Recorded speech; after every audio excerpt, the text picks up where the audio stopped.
Hey guys, it's Luke again with Motor Minds, and today I'm going to be talking about a little modification I did to my 2012 Ford Focus.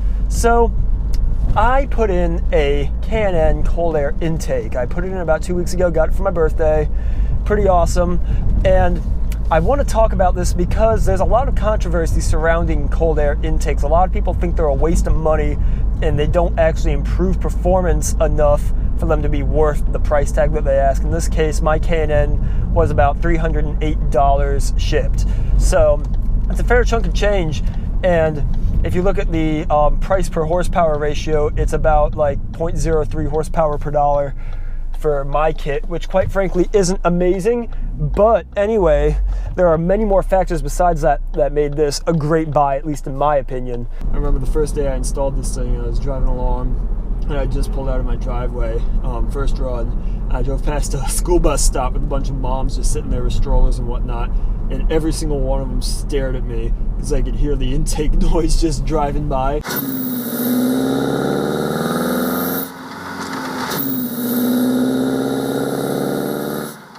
It was absolutely ridiculous. So even if it doesn't give you the power increase you're looking for, definitely worth the money as far as I'm concerned.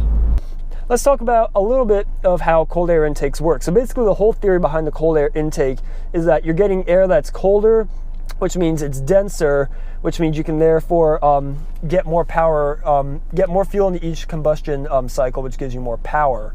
So the other idea is that it's a less restrictive intake system. A lot of intake systems, you have your filter, which is in a plastic box, and then it goes through like this corrugated rubber pipe to your throttle body, and all that restricts airflow, which therefore reduces power. So the whole mindset behind the cold air intake is less restrictive and colder air, so that way you get more power and more torque. Now, in reality, it's very hard to have a true cold air intake. A lot of cars actually use ram air intakes because the whole thing is you got to get your filter as far away from the engine as possible so that way you actually get cold air. If you have your intake, your air filter right next to your engine obviously produces heat, and therefore you're going to get hot air going to your engine, and hot air is not as efficient as cold air when it comes to combustion. It actually does make a fair bit of difference to your power.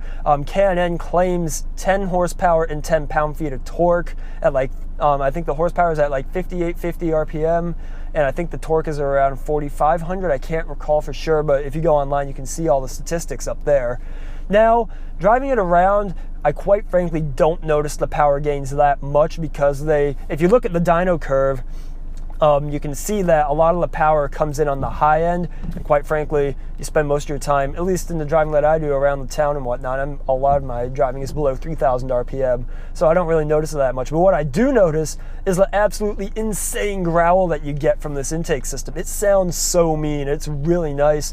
From low end throttle inputs, like as soon as you get on the throttle, you just hear it growl. It makes the engine sound a lot more exciting.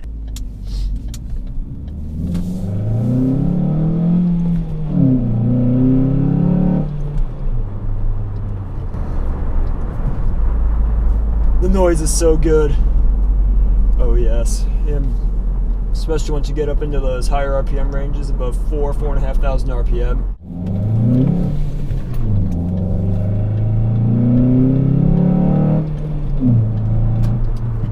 It cranks. Now, one thing that a lot of people say about cold air intakes, and K&N doesn't make this claim, but people make this claim for the system itself, is that it will increase your fuel economy. Now, I haven't noticed that. I've been getting an average of 28 mpg ever since I put the system in.